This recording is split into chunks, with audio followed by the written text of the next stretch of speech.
Eee, untuk tahun 2021 kita proyeksi di level, 54, 55 ya.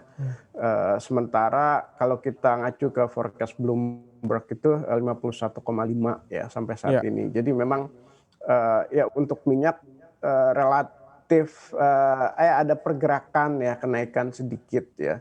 Nah, kalau ditanya apakah akan ada, booming atau super cycle lagi, saya pikir, Mmm. masih terlalu jauh ya. Mmm. Karena kalau dibandingkan dengan 2010, 14, waktu itu demand very strong ya, selain ditambah quantitative easing ya. Kalau sekarang quantitative easing-nya ada, tapi demand-nya slow. Kalau dulu Cina bagus, ya sekarang Cina relatif slow juga, walaupun masih relatif bagus dibandingkan negara lain. Jadi ada faktor real demand yang berbeda untuk berharap Nah, iya, karena Anda pada, sudah mention mengenai super cycle super lagi. cycle tadi Pak Dendi, bagi kami untuk pegangan dan juga gambaran, parameter atau katalis sinyal-sinyal awal bahwa super cycle itu mulai hadir, apa saja Pak? Untuk gambaran di awal, sehingga kita bisa lihat ini ada sign-sign tertentu bahwa super cycle ada.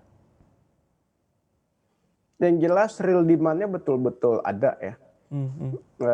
Kalau di tahun, 2010 sampai 14 itu kan memang Cina sedang booming ya, demand sangat kuat dan kita tahu hampir 50% lebih itu banyak komoditas, energi, pertambangan itu lari ke Cina. Sekarang Cina itu, atau sejak tahun 2015 itu Cina tren economic growth-nya, melambat terus ya, Ya. karena mendekati, mature atau steady state ya. Faktor kedua quantitative easing ya, sekarang memang besar juga ya, sama seperti habis krisis 2008.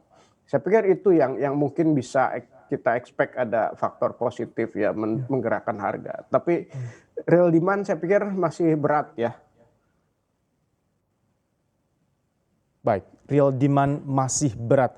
Bahkan di tengah pulihnya dan juga bertahannya growth PDB China di 2,3%, Pak Dendi, kemarin kita coba relate-kan ini dengan China di Ya. 2,3%, satu-satunya negara yang selamat dari kontraksi dan diproyeksi bisa sampai ke 8% bahkan sepanjang 2021 ini. Potensi komoditi boom ini sejauh mana bisa kita korelatkan dengan adanya ekspektasi pemulihan China akan berlangsung lebih bagus dan cepat lagi di 2021 ini?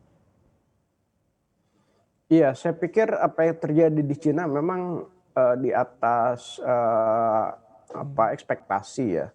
Untuk kuartal keempat mereka trailnya tumbuh, 6,5 padahal ekspektasinya 6,5 forecast-nya 6,1 ya.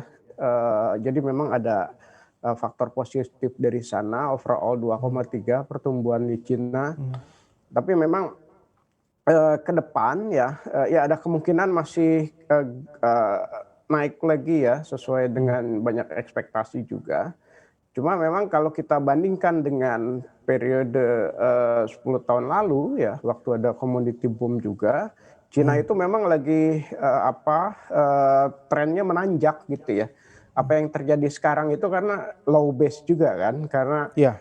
tahun 2020 kan rendah ya, jadi kelihatan tinggi, tapi sebetulnya realnya mungkin nggak segitu juga ya. Jadi, faktor demand saya pikir, ada, tapi masih jauh lah atau di bawah dibandingkan periode booming komoditas sebelumnya. Oke. Install aplikasi kami CNBC Indonesia di Google Play Store dan App Store untuk mengikuti perkembangan terkini berita bisnis dan ekonomi.